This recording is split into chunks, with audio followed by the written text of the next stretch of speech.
காவல்துறை மக்கள் சீரழிக்குது. அதில் எல்லளவும் சந்தேகம் இல்லை. அதுலேயுமே அரசு கடுமையான நடவடிக்கை எடுக்கணும். இல்லைன்னா மக்களை காப்பாற்ற முடியாது. இவ்வளோதான்.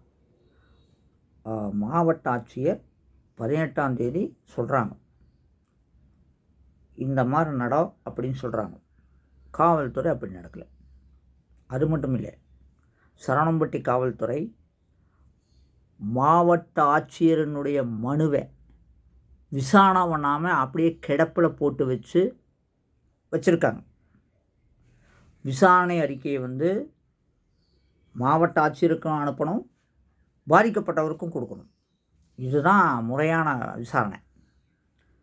அப்போது நம்ம கோயில்பள்ளி ஸ்டேஷனுக்கு போனோன்னே அவங்க வீடு எங்கே இருக்குதுன்னு பார்த்து கதவில் கொண்டுட்டு அறிக்கையை ஒட்டலை, மனு என்ன கொண்டு ஒட்டலை.